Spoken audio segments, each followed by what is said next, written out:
Students, आज हम Indian philosopher में श्री अरविंदो के बारे में जानने का प्रयास करेंगे। तो श्री अरविंदो का जन्म 15 अगस्त 1872 को कलकत्ता में प्रसिद्ध घोष परिवार में हुआ। उनके पिता का डॉक्टर कृष्ण घोष एक मेडिकल ऑफिसर थे। श्री अरविंदो को मात्र 7 वर्ष की आयु में ही इंग्लैंड पढ़ने भेज दिया गया। वह वहाँ 21 वर्ष की अवस्था तक रहे। वहाँ पर उन्होंने यूनानी और लैटिन साहित्य का अध्ययन किया तथा 1893 में भारत वापस आए। ब्रिटेन में रहते हुए भी उन्होंने ब्रिटिश साम्राज्यवाद की आलोचना करते हुए कुछ लेख लिखे। ब्रिटेन में रहे तब उन्होंने ब्रिटिश साम्राज्यवाद की आलोचना की और वहाँ पर उनके विरुद्ध में कई बार लेख लिखे। भारत वापस आने के बाद बड़ौदा में प्रोफेसर व भारतीय सभ्यता एवं संस्कृति का अध्ययन किया। बड़ौदा में प्रोफेसर बने और वहाँ पर रहकर उन्होंने भारतीय संस्कृति और सभ्यता का अध्ययन किया। फिर भारतीय दर्शन पर उनका गहरा प्रभाव पड़ा, उन पर भारतीय दर्शन का गहरा प्रभाव पड़ा। इसके वजह से खासकर स्वामी रामकृष्ण परमहंस व स्वामी विवेकानंद के वैदिक दर्शन का उन पर बहुत ज़्यादा प्रभाव पड़ा। उसके बाद उन्होंने 1905 में बंगाल में राष्ट्रवादी क्रांतिकारी आंदोलन में जुड़े और पकड़े गए। वहाँ पर वो पकड़े गए, इसी कारण उन्हें जेल भेज दिया। और 1805 में बंगाल में राष्ट्रवादी क्रांति में आंदोलन से जुड़कर पकड़ रहा था। इसी कारण वे इसमें सक्रिय हो गए और 1908 में खुद्दीराम बोस के साथ मिलकर अलीपुर बम कांड किया। फिर जेल में उन्होंने विशेष अध्ययन किया। मतलब अलीपुर कांड में ये कैसे होने के कारण ये बच गए, इन्हें जेल की सजा हुई, परंतु खुद्दीराम बोस को यहाँ फांसी की सजा हो गई और जेल में रहकर इन्होंने विशेष अध्ययन किया। और सुना जाता है कि इन्होंने जेल में ही आध्यात्मिक ज्ञान और आत्मिक ज्ञान का बहुत ज़्यादा ज्ञान प्राप्त हो गया और आध्यात्मिक ज्ञान की परिपक्वता आ गई के साथ।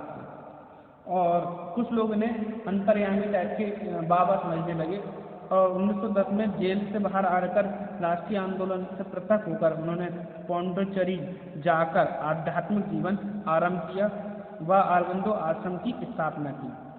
अरविंदो आश्रम के 5 दिसंबर 1950 को उन्होंने समाधि लेकर अपनी समाधि ली, तभी उनकी मृत्यु। उसके बाद हम देखते हैं उनका शिक्षा दर्शन क्या था।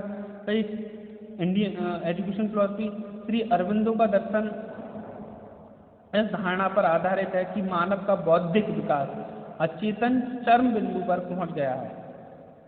अचेतन चरम बिंदु पर पहुंच गया, इसके आगे आंतरिक और आध्यात्मिक विकास होना चाहिए। अब इसके अंदर भाई जो भौतिक विकास है वो तो हो गया है, अब उसके अंदर जो आध्यात्मिक विकास है वो होना चाहिए।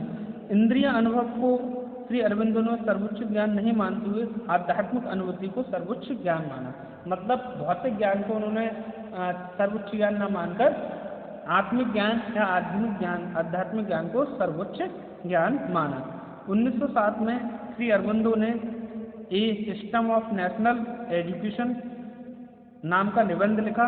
इसमें लिखा कि प्रत्येक मानव के अंदर कुछ ईश्वर प्रदत्त शक्तियां हैं और यही शक्तियां उनके जीवन पर एक अलग प्रभाव डालती हैं। उनके अनुसार सही शिक्षा का प्रथम सिद्धांत है कि कुछ भी पढ़ाया नहीं जा सकता। उनका मानना था कि कुछ भी नहीं पढ़ाया जा सकता, केवल वो स्वयं से सीखा जा सकता है। श्री अरविंदो का अनुसार शिक्षा, according to Shri Aurobindo the meaning of education, Shri Aurobindo ऐसे शिक्षा पद्धति का पक्ष पोषण करना चाहते थे जो बालकों को कर्मठ नागरिक बनाए और आधुनिक युग की आवश्यकताओं पर पूरा करने का समर्थक हों। वे स्वयं लिखते हैं, सच्ची शिक्षा को मशीन से बना हुआ सूत नहीं होना चाहिए, अपितु उसको मानव के मस्तिष्क तथा आत्मा की शक्तियों का निर्माण अथवा जीवन उत्कृष्ट करना चाहिए। मतलब भाई जो सच्ची शिक्षा है वो मशीन या मशीनीकरण द्वारा शिक्षा के माध्यम से कोई ज्ञान दे रही है, उससे कोई क्लर्क बनाना नहीं है, क्लर्क या ऑफिसर बनाना नहीं है। उनका मतलब यह है कि शिक्षा मानव के मस्तिष्क और आत्मा की शक्तियों का निर्माण करना और उसे जीवन को उत्कृष्ट बनाना, अच्छा बनाने से उनकी शिक्षा का मतलब निकलता है। क्लियर। उसके बाद देखते हैं श्री अरविंदो शिक्षा के मुख्य अंग के रूप में अंतःकरण को स्वीकार करते हैं। अंतःकरण के अनुसार 4 स्तर बताए हैं उन्हें, चित्त, मानस, बुद्धि और ज्ञान। इन सभी शक्तियों का क्रमिक विकास हो सकता है। अंतःकरण इसमें से सबसे ज़्यादा इम्पोर्टेंट है। इनकी जो मुख्य रचनाएं हैं the life divine, the mystery of Gita और सावित्री, ये कई बार आपके एजुकेशन में पूछी गई है, नेट वगैरह के पेपर में पूछी गई है। अब बात करते हैं श्री अरविंदो की शिक्षा उद्देश्य। श्री अरविंदो के एजुकेशन ऑब्जेक्टिव्स हैं शारीरिक विकास, फिजिकल डेवलपमेंट, मेंटल डेवलपमेंट, नैतिक शिक्षा का विकास करना, जो नैतिक शिक्षा है उसका भी विकास करना जो है अरविंदो के अनुसार है। अंतःकरण का विकास करना, डेवलपमेंट ऑफ कॉन्शियस, मतलब आंतरिक शक्तियों का विकास करना। वो चाहते थे अरविंदो कि उसके अंदर जो कि मानव के अंदर जो कुछ भी शक्तियाँ उसका भी विकास हो। उसके बाद आ जाता है शिक्षा अवस्थाओं का विकास। तो जो शिक्षा अवस्था हैं, डेवलपमेंट और स्पेशल एबिलिटी हैं, कई स्टूडेंट्स में बहुत सारी चीज़ें स्पेशल होती हैं, उनकी जो क्षमताएं होती हैं उनका विकास करना भी श्री अरविंदो ने कहा कि उसकी शिक्षा को इस तरीके से होना चाहिए कि जो किसी बच्चे के अंदर स्पेशल है उसका भी विकास हो सके।